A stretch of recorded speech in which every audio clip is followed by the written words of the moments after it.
अस्सलाम वालेकुम kitchen tips की व्यूवर्स, उम्मीद है आप सब खैरियत सी होंगी।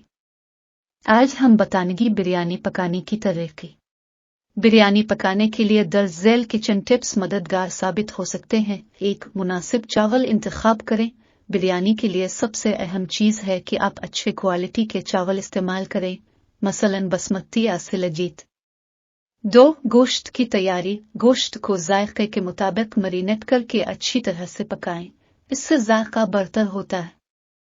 3, मसाले का मिक्सचर तैयार करें। जीरा, धनिया पाउडर, लाल मिर्च पाउडर, हल्दी, गर्म मसाला, जीरा, पुदीना, हरा मिर्च और दही को मिक्स करके एक मसाला मिक्सचर तैयार करें।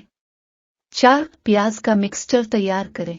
प्याज को ब्राउन करें और इसमें तमाम मसाले का मिक्सचर शामिल करें।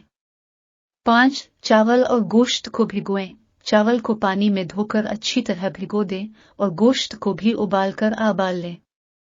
6, बिरयानी को तैयार करें। एक देगची में आधा भगवा हुआ चावल रखें, इस पर गोश्त की मिक्सचर रखें, फिर बाकी भगवा हुआ चावल डालें और इस पर आखिरी मसाले की मिक्सचर छिड़क दें। 7, दम देना। देगची को ढककर दम पर रख दे ताकि बिरयानी अच्छी तरह पक सके। 8, थाली में निकाल कर पेश करें। बिरयानी को थाली में निकाल कर पेश करें और इस पर हरा धनिया और बिरयानी के मीठे चटपटे अनासर छिड़क दे। बिरयानी तैयार है। मज़ेदार खुराक के लिए इसके साथ रायता या दही की चटनी शामिल कर सकते हैं। 9, ज़ाफ़रान का इस्तेमाल। ज़ाफ़रान को गर्म दूध में भिगोकर इस्तेमाल करने से बिरयानी का रंग और जायका बेहतर होता है।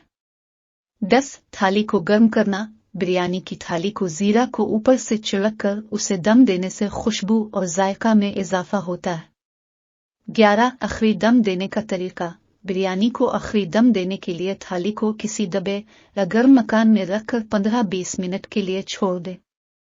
12, खुश्क मेवा और नट्स का इस्तेमाल। बिरयानी में खजूर, किशमिश, बादाम और पिस्ता शामिल करके मजीद मज़ेदार बना सकते हैं। 13, गर्मा गर्म सर्व करें। बिरयानी को गर्मा गर्म पेश करने से उसकी जायका और खुशबू ज्यादा बेहतर होती है। 14, सलाद और रायता। बिरयानी के साथ गाजर, खीरे और प्याज की सलाद और रायता का साथ देना भी मज़ेदार होता है। ये थे किचन टिप्स जो आपकी बिरयानी को मजीद मज़ेदार बनाने में मदद फराहम कर सकते हैं।